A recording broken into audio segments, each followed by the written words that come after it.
Hi all, நம்ம இந்த வீடியோவில் என்ன பார்க்கலான்னா சில்க் த்ரெட் பேங்கிள் எப்படி மேக்கிங் பண்ணலாம் அப்படின்னு தான் பார்த்துட்ருக்கோம். ஃபஸ்ட் அதுக்காக நம்ம பிளாஸ்டிக் இந்த மாதிரி பேங்கிளும் நான் நூலும் எடுத்திருக்கேன். அதை நம்ம ரேப் பண்ணிக்கலாம். ரேப் பண்ணிட்டு வரும்போது இந்த மாதிரி தான் நமக்கு ஃபினிஷிங் கிடைக்கும். நெக்ஸ்ட் இதுக்காக நம்ம ஸ்டோன்ஸ் பார்த்திங்கன்னா பிங்க் கலர் க்ளாஸி ஸ்டோன்ஸ் எடுத்திருக்கேன். பிங்க் வித் க்ரீன் காம்பினேஷனில் நம்ம இது பண்ண போகிறோம். க்ரீனுக்கு பார்த்திங்கன்னா குந்தனா தான் எடுத்திருக்கேன்.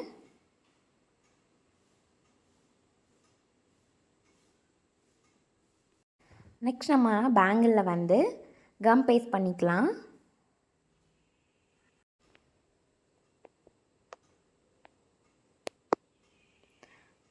ஃபஸ்ட்டு நம்ம ஒயிட் ஸ்டோன் மிடில் பார்ட் மாதிரி நம்ம வச்சுக்கலாம்.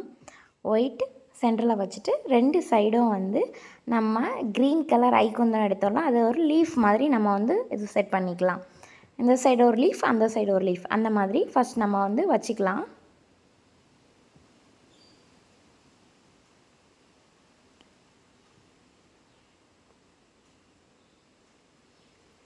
இந்த மாதிரி நம்ம பண்ணிவிட்டு அதுக்கப்புறம் பிங்க் கலர் க்ளாஸி ஸ்டோன்ஸ் எடுத்தோம்ல, அந்த க்ளாஸி ஸ்டோன்ஸ் நம்ம இது பண்ணிக்கலாம். ஒரு 5 ஸ்டோன்ஸ் கிட்ட நம்ம அந்த ஸ்டெப் பை ஸ்டெப்பாக வச்சுக்கலாம். 5 ஸ்டோன்ஸ் வச்சுட்டு அப்புறம் மறுபடியும் அந்த மிடில் வரோம்ல அந்த மாடல் மாதிரி நம்ம செட் பண்ணிக்கலாம் மறுபடியும்.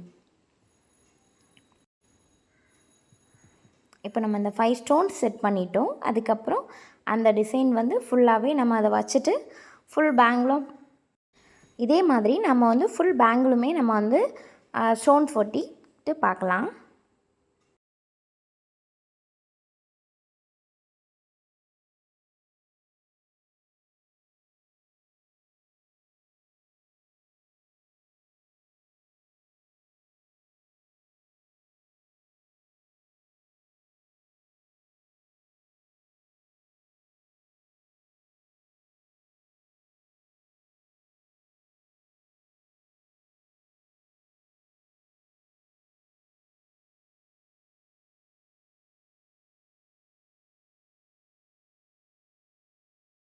இப்போ நம்ம ஃபுல் பேங்கிளுமே ரேப்பிங் பண்ணிட்டோம். ரேப்பிங் பண்ண போகிற பாருங்கள் எவ்வளோ அழகாக இருக்குதுன்னுட்டு.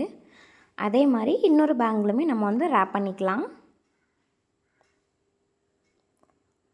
இது இந்த கலர் தான் இல்லை, உங்களுக்கு எந்த கலர் பிடிச்சிருக்கோ அந்த கலரில் நீங்கள் ஃபினிஷிங் பண்ணிக்கலாங்க.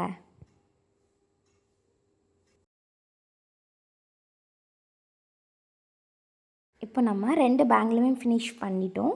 ஃபைனல் லுக் பாருங்கள் எவ்வளோ நீட்டாக அழகாக இருக்குது அப்படின்ட்டு.